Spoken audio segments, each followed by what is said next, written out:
ఏదైతే ఈరోజు ప్రజలకు మ్యాండేట్ ఇచ్చారో అందరం కూడా దానికి ఎవరైనా కూడా ఎలక్షన్ ప్రక్రియలో ప్రజల మ్యాండేట్ని గౌరవిస్తాం. దాని విధంగా మేము కూడా అందరం కూడా గౌరవిస్తాం. తప్పకుండా కూడా ఏదైతే ఈరోజు ప్రజలకు మ్యాండేట్ ఇచ్చారో అందరం కూడా దానికి ఎవరైనా కూడా ఎలక్షన్ ప్రక్రియలో ప్రజల మ్యాండేట్ని గౌరవిస్తాం. దాని విధంగా మేము కూడా అందరం కూడా గౌరవిస్తాం. తప్పకుండా కూడా ఏదైతే నర్సరావుపేట పార్లమెంట్లో నాకు దాదాపు 6 లక్షల పైచీలుగా ఓట్లు ప్రజలు వేశారు. వాళ్ళందరికీ కూడా ధన్యవాదాలు. ఎన్నికలు అయిపోయిన తర్వాత వేరే వచ్చిన రీజన్స్ వల్ల 4-5 రోజులు లేను.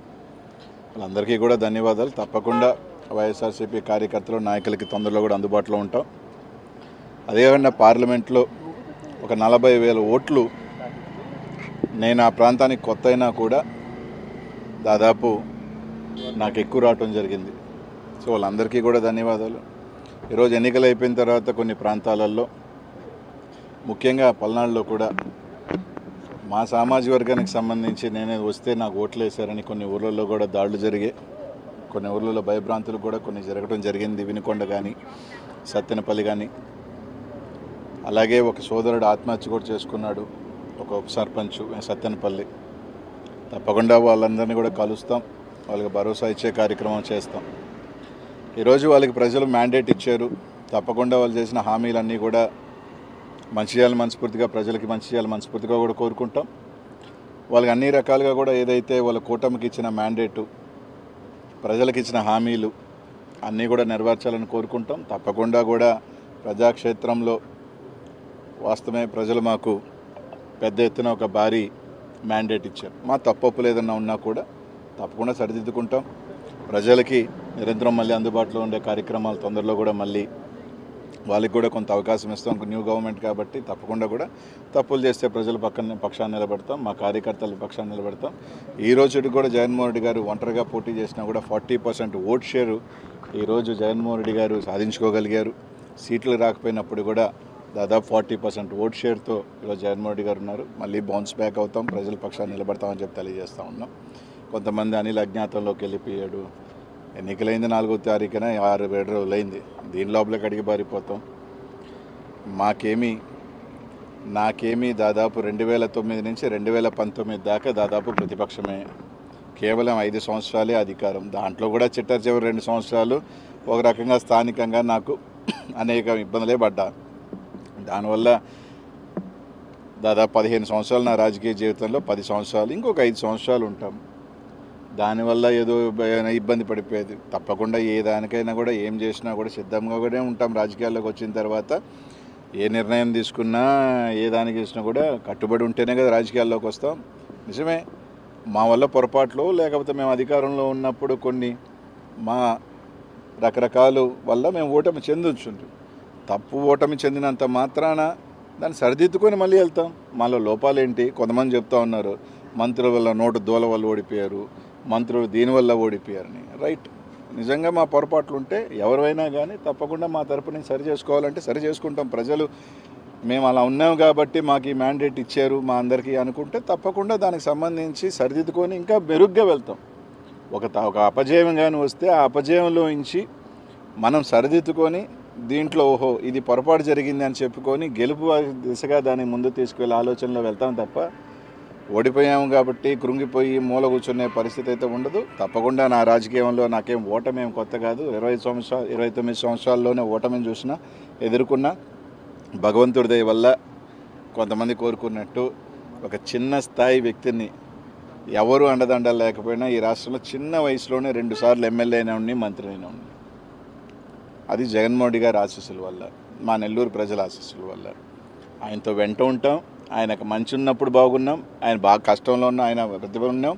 బాగున్నప్పుడు మమ్మల్ని బాగా చూసుకున్నాడు.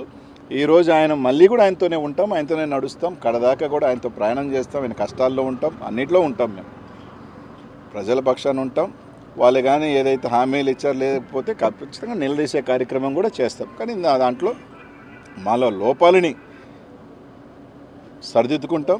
తప్పకుండా కొందరు చెప్పినట్టు మాలో ఏమైనా లోపాలు ఉంటేనే ఏదో చిన్న ఉంటే తప్పకుండా సరిదిద్దుకొని ఇంకా మెరుగ్గా వచ్చే కార్యక్రమం చేస్తాం. దాడులు దయచేసి ఈరోజు వాళ్ళకి మ్యాండేట్ ఇచ్చారు. ఈరోజు ఆ రోజుల్ని చూస్తున్నాం. పల్నాడులో ఏ విధంగా దాడులు చేస్తున్నారు, ఏ విధంగా ఊర్ల మీద పడి చేస్తున్నారు. వాళ్ళు ఆలోచన చేసుకోవాలా. వాళ్ళే చెప్పారు మేము దాడులు చేసాం కాబట్టి మేము అధికారం కోల్పోయాము రకరకాలండి. ఇప్పుడు వాళ్ళు చేస్తున్నారు, వాళ్ళ భాష తీరు మార్చుకోకపోతే వాళ్ళు కూడా 2029లో తప్పకుండా కూడా కూర్చుంటారు. అదేం ఇబ్బంది ఏం లేదు.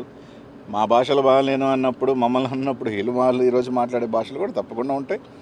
కాబట్టి తప్పకుండా ఎవరు యాడికి ఏమి వెళ్ళిపోం. ఖచ్చితంగా వాళ్ళు కూడా ఓడిపోయినప్పుడు కొన్ని నెలల తరబడో లేదా సంవత్సరాల తరబడో వాళ్ళు కూడా ఇళ్లలోనే ఉన్నారు. అవకాశాలు ఇచ్చారు ప్రభుత్వాలకు కూడా. ఈరోజు కూడా ఖచ్చితంగా ఈరోజు అయిందే 4వ తారీఖు ఎన్నిక అయిపోయింది. ఎన్నిక అయిపోగానే వచ్చి రోడ్ల మీద పడవం కదా. వచ్చిన తర్వాత ఆ ప్రభుత్వానికి టైం ఇస్తాం, వెచ్చి ఉంటాం, అంతమించి ఇంకేం లేదు. అన్నిటికీ సిద్ధపడే వాళ్ళమే. అన్నిటికీ కూడా కష్టాలకి రాజకీయాల్లోకి వచ్చినప్పుడు ఇప్పుడు కూడా గెలుపులే ఉండం, ఓటమి ఉంటుంది, గెలుపు ఉంటుంది. ఈ ప్రజాక్షేత్రంలో పోయినసారి మాకు మ్యాండేట్ ఇచ్చారు, ఈసారి వాళ్ళకి మ్యాండేట్ ఇచ్చారు, రేపు మళ్ళీ మాకు మ్యాండేట్ ఇస్తారు. ఒక్కసారి అందరూ గుర్తుపెట్టుకోవాల్సింది ఏంటంటే 234 సీట్లు ఉన్న తమిళనాడులో ఒకసారి కేవలం డిఎంకే 2 సీట్లే వచ్చింది, 2. తర్వాత ఎన్నికల్లో మళ్ళీ గవర్నమెంట్ 4 సార్లు డిఎంకే రాజకీయ జీవితంలో డిపాజిట్స్ కోల్పోయింది, 4 టైమ్స్, ప్రతిసారి గెలిచింది.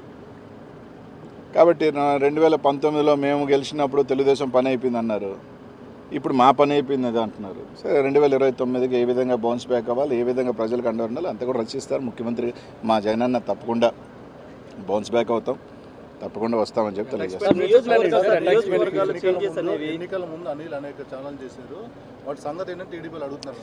ఇప్పుడు ఒకసారి మీరు అందరూ ఆలోచన చేయాలా.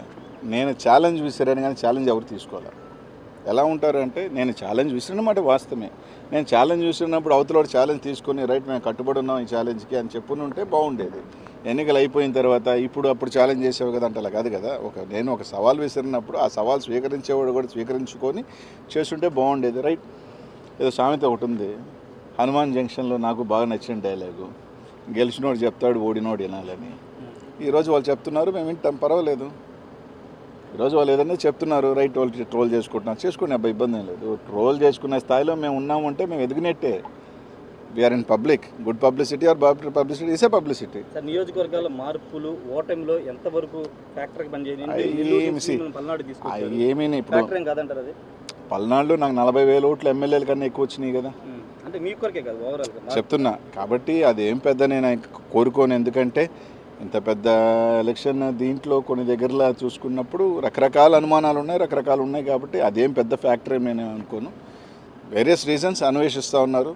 కొన్ని మాకు తెలుసుకోని కారణాలు, మా నాయకులు కూడా కారణాలు ఎందుకు పోయినాయి, రకరకాల కారణాలని వాళ్ళు అన్వేషిస్తున్నారు, మేము అన్వేషిస్తున్నాం. తప్పకుండా దాన్ని అంతా కూడా ఓవర్ హెడ్ చేసుకొని వాళ్ళు ఇచ్చిన హామీలు కానీ రకరకాలు కానీ ఖచ్చితంగా నిలబడి వాళ్ళు చెప్పిన హామీలు ఉన్నాయి కదా, అవి కూడా ప్రజలకు చేయాలా. చేయకపోతే తప్పకుండా ప్రజాపక్షాన్ని నిలబడతాం.